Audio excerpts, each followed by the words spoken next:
इसका रेनेसां शब्द का सर्वप्रथम प्रयोग इटली में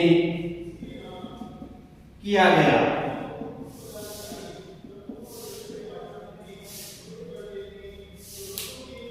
18वीं शताब्दी में फ्रांसीसी विद्वानों ने भी कला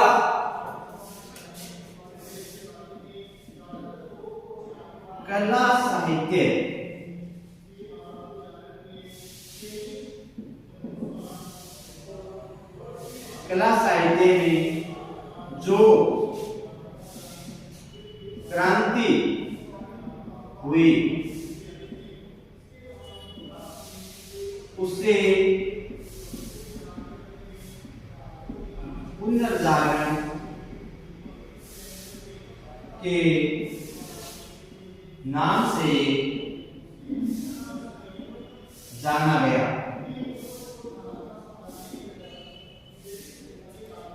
कला साहित्य में जो क्रांति हुई उसे पुनर्जागरण के नाम से जाना गया।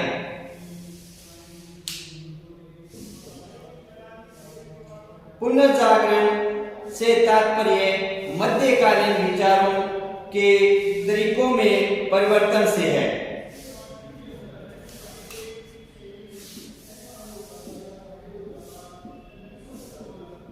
मध्यकालीन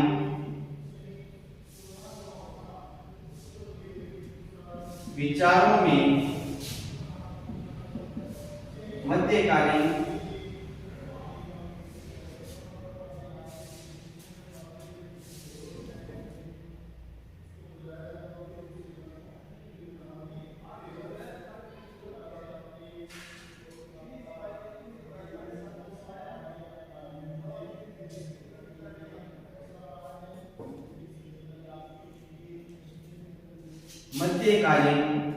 विचारों के तरीकों में जो परिवर्तन आए उसे पुनर्जागरण कहा जाता है।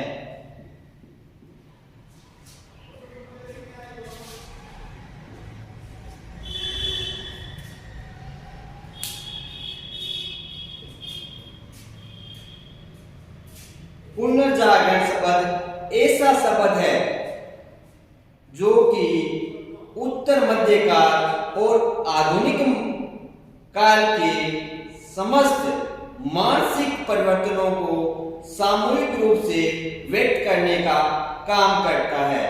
इसमें भूतकाल के प्रति अभिरुचि एवं वर्तमान को एक जगह इकट्ठा करने और बौद्धिक चेतना को जागृत करने का काम करता है।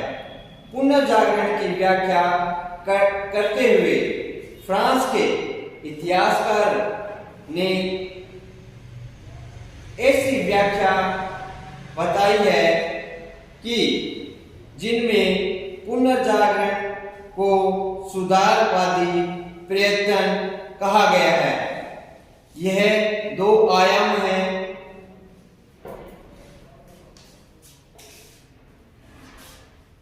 मनुष्य की खोज और विश्व की खोज।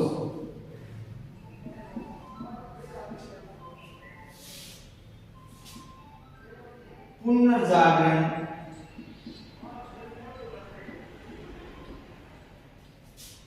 की परिभाषा में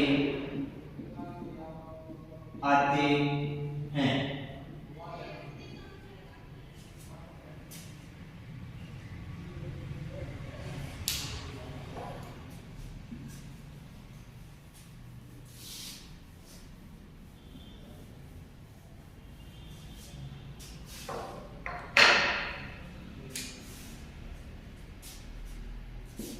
PS राठौड़ के मतानुसार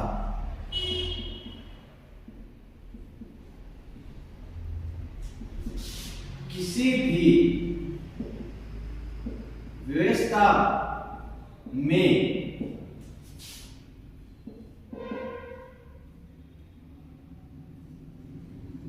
आमूल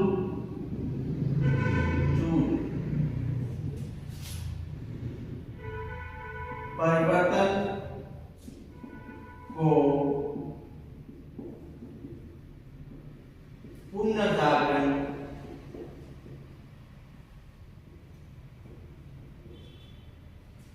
कहा जा सकता है।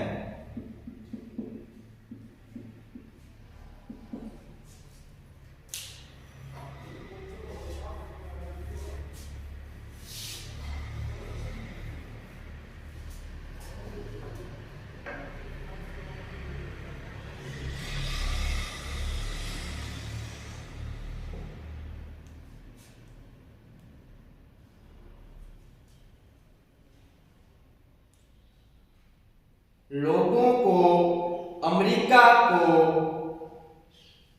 की नई दुनिया तथा दक्षिण अफ्रीका व ऑस्ट्रेलिया का परिचय कराया गया। मनुष्य की खोज के अंतर्गत मानव शक्ति के उस पक्ष को लिया गया जिसके द्वारा उसने मध्यकालीन पोपशाही को अस्वीकार किया तथा विकसित एवं स्वतंत्र दृष्टि का अवलंबन किया। पुनर्जागरण एक सामूहिक अभिव्यक्ति है जिसका प्रयोग मध्यकाल के अंत और आधुनिक युग के आरंभ के समय दृष्टिगोचर सभी बौद्धिक परिवर्तनों के लिए किया गया। पुनर्जागरण को परिभाषित करते हुए इतिहासकार ने बताया कि मानवतावादी आंदोलन का प्रारंभ मजहब के क्षेत्र में नवीन दृष्टिकोण, स्थापत्य एवं चित्रकला का नया स्वरूप, व्यक्तिवादी सिद्धांतों का विकास, वैज्ञानिक दृष्टिकोण और छापे खाने का आविष्कार इत्यादि विशेषताओं को सामूहिक रूप से सांस्कृतिक नवजागरण कहते हैं।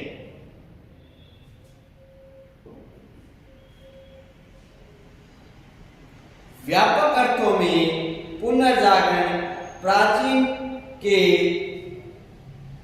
तक सीमित ही नहीं रहा बल्कि वर्तमान में हुए परिवर्तनों को भी व्यक्त करने का काम करता है, जिसमें तर्क, जिज्ञासा और शिक्षा के द्वारा ज्ञान विज्ञान, कृषि उद्योग, कला, साहित्य, संस्कृति के क्षेत्र में चहुमुखी प्रगति का पुनर्जागरण कहा जा सकता है।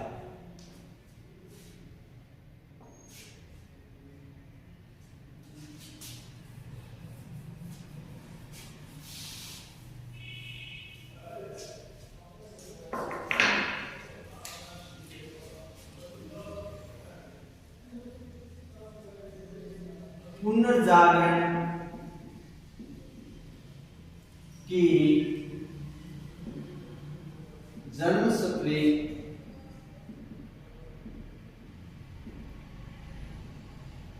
इटली।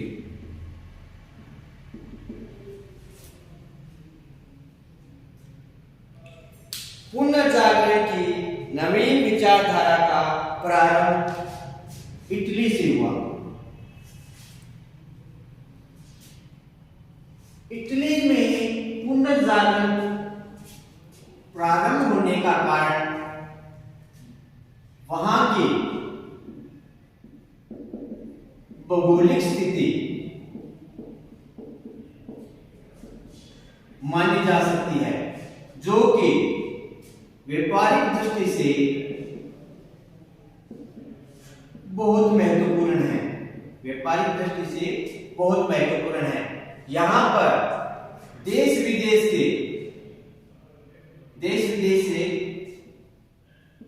व्यापार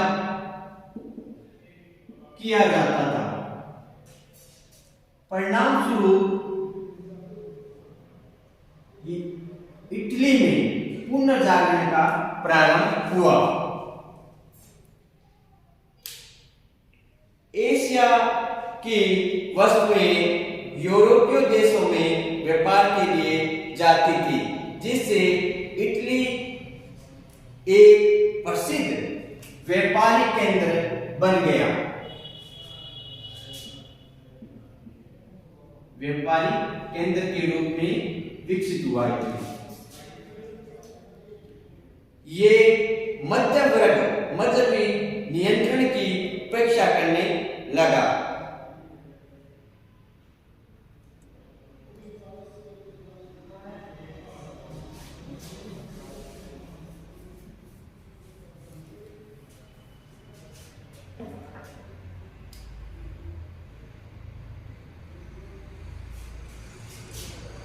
इटली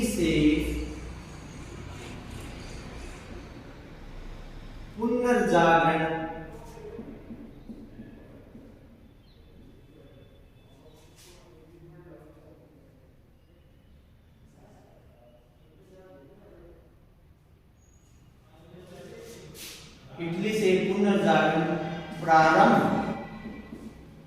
होने के निम्नलिखित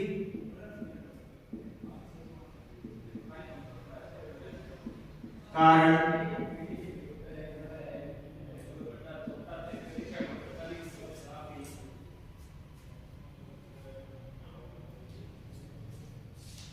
विदेशी व्यापार का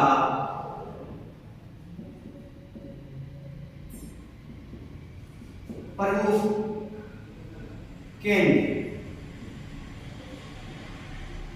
के रूप में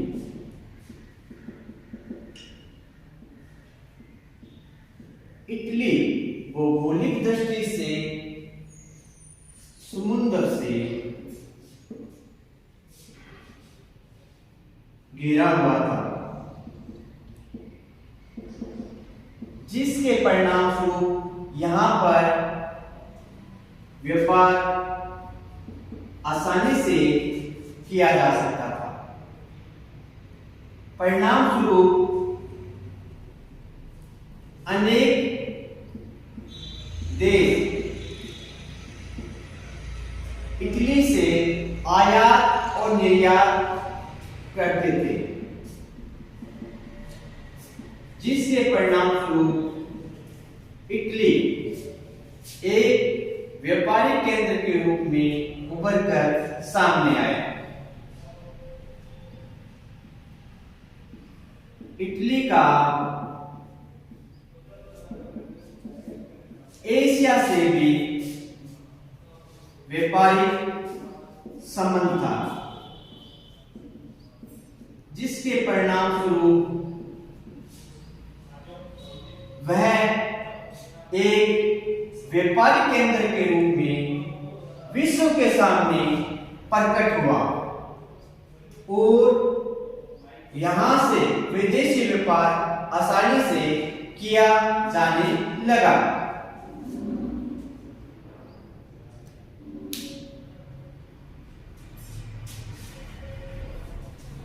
नेक्स्ट इसी के अंतर्गत हम बात करेंगे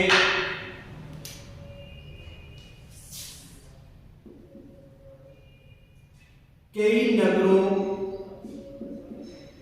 की स्थापना।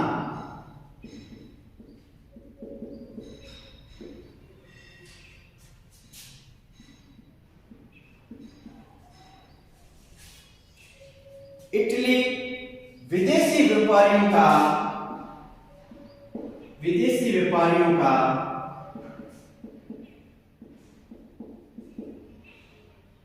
एक प्रमुख केंद्र बना हुआ था, जिसके परिणाम स्वरूप विश्व के अनेक देश इटली से व्यापार करते थे, जिसके कारण कई नगर उभर कर सामने आए। नेपिलियस,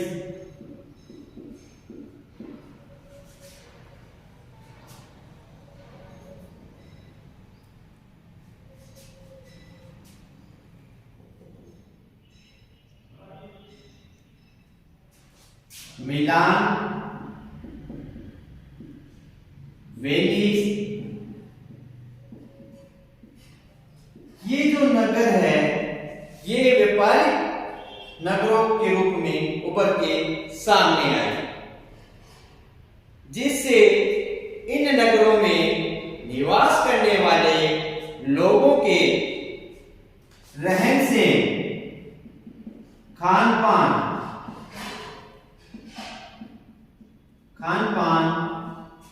शिक्षा इत्यादि में जो परिवर्तन हुए वो पुनर्जागरण के अंतर्गत ही हुए।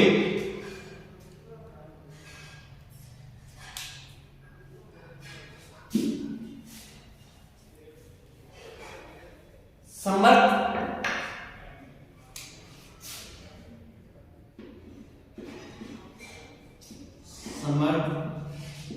मध्यम वर्ग का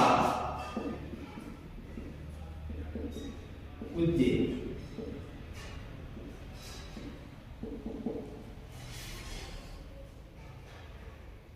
इटली व्यापारिक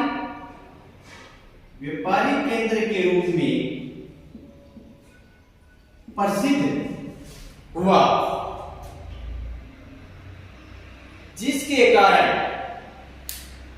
यहां मध्यम वर्ग का उदय हुआ। यहां व्यापारी वर्ग इतना शक्तिशाली हो गया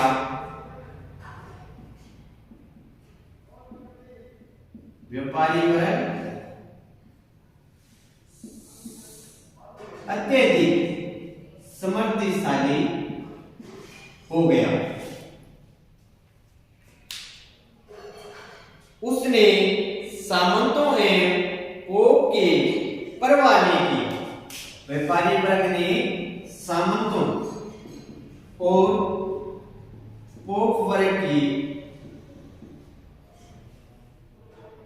टेंशन नहीं ली इन्होंने, और व्यापारी वर्ग एक मध्यम वर्ग के रूप में उभर कर सामने आया।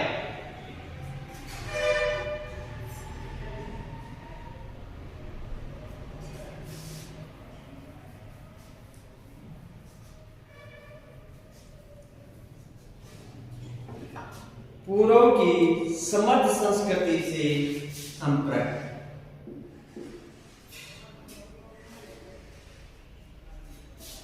पूर्व की समृद्ध संस्कृति से संपर्क,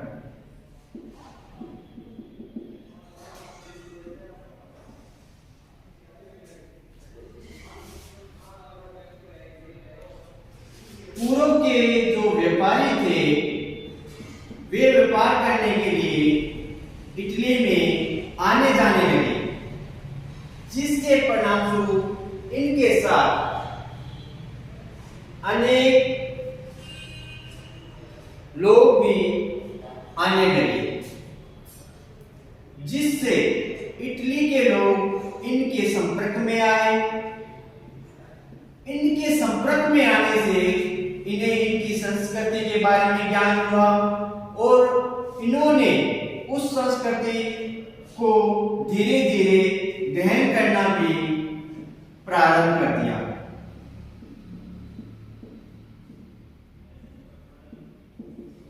जिसके परिणाम स्वरूप उनमें अनेक परिवर्तन आ गए।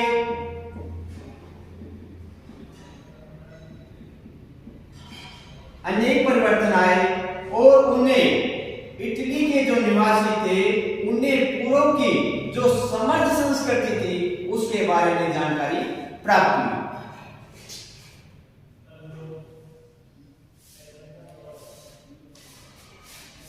एशिया के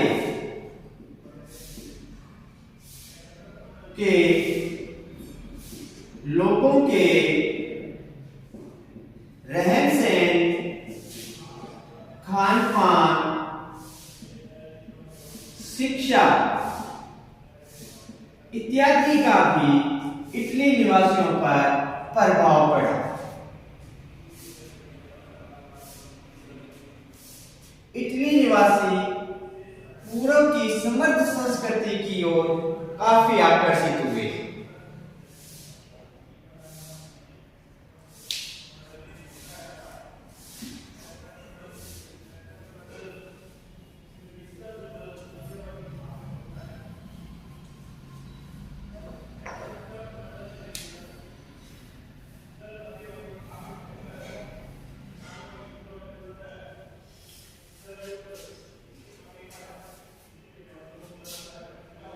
इटली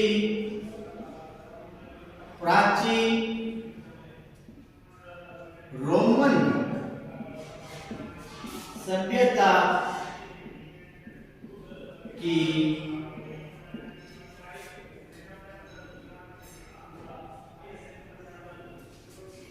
जन्मस्थली।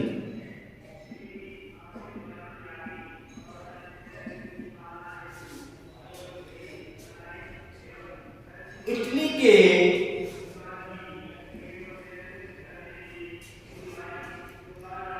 नगरों में मौजूद प्राचीन सभ्यता के बहुत से स्मारक यहाँ पर अभी भी मौजूद है। प्राचीन रोम जैसी महत्ता अपने देश को उन्हें गौरवशाली बनाने का विचार लोगों में छाया हुआ था। जो ये रोमन सभ्यता है, इसके जो स्मारक है, उनको देखकर, स्मारकों को देखकर रोमन सभ्यता की जानकारी इटली निवासियों को हुई। परिणाम स्वरूप वो इसके प्रभाव में आए और इसी विचारधारा ने इटली को पुनर्जागरण का एक केंद्र बना दिया।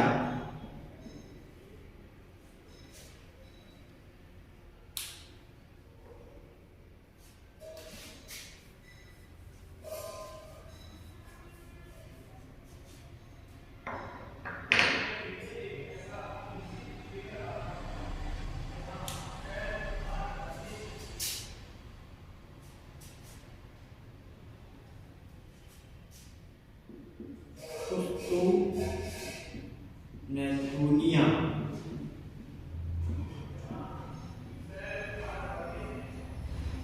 कस्तूनिया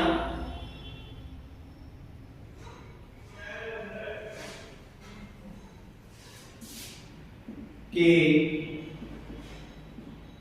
पतन के बाद यहाँ के लोगों द्वारा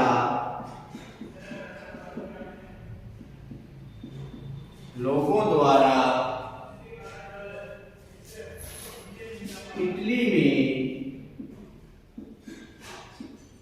आश्रय लेना,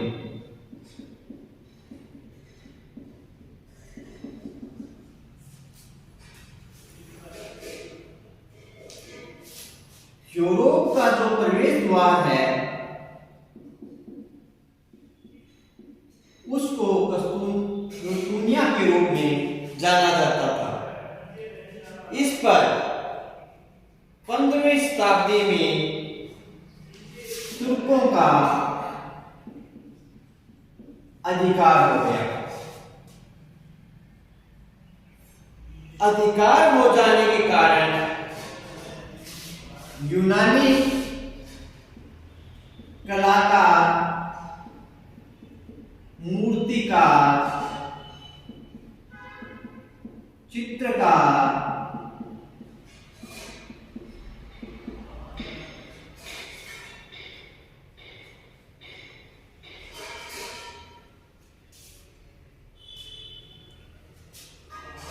और अन्य कलाकार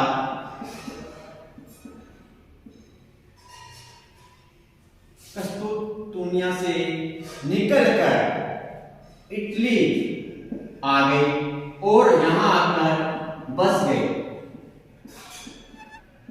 ये जो चित्रकार थे, यूनानी कलाकार थे, मूर्तिकार थे, चित्रकार थे, अन्य कलाकार थे, इन्होंने इटली में अपनी कलाकारी दिखाई और इनकी कलाकारी से इटली के निवासी संपर्क में आए।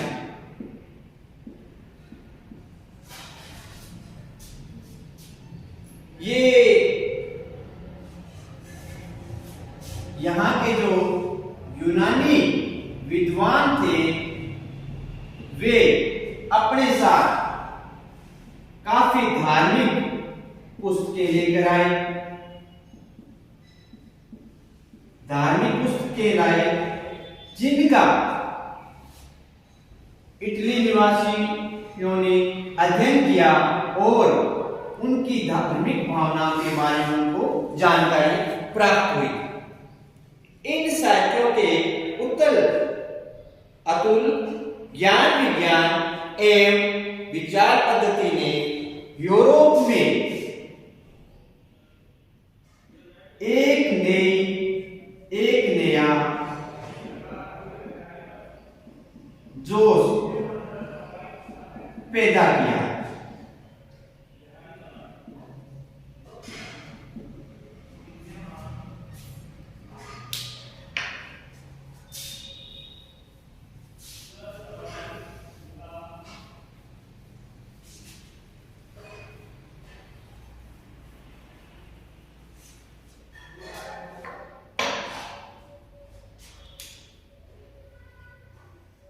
शिक्षा के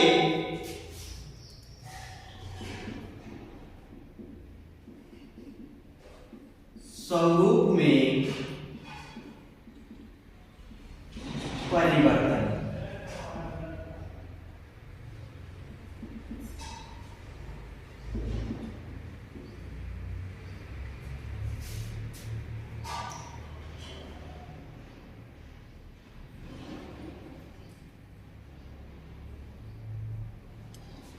जो मध्य युग था वह मजहबी शिक्षा से काफी प्रभावित था। उसका प्रभाव था मध्य युग में। इटली में व्यापार आर्थिक समृद्धि के कारण शिक्षा के नए स्वरूप की आवश्यकता हुई। इसमें भौगोलिक ज्ञान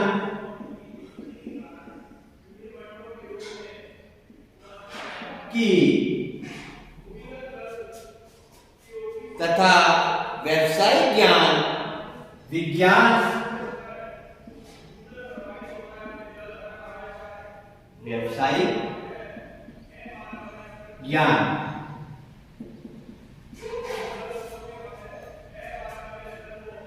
मानवोपयोगी तथा तर्कयुक्त विचारों की समुचित स्थान दिया गया। ऐसी शिक्षा ने इटली में पुनर्जागरण का आधार बना दिया। जो आधार का काम किया था उस वह थी शिक्षा। भौगोलिक ज्ञान, विज्ञान, व्यावसायिक ज्ञान द्वारा इटली में पुनर्जागरण में सहायक सिद्ध हुआ।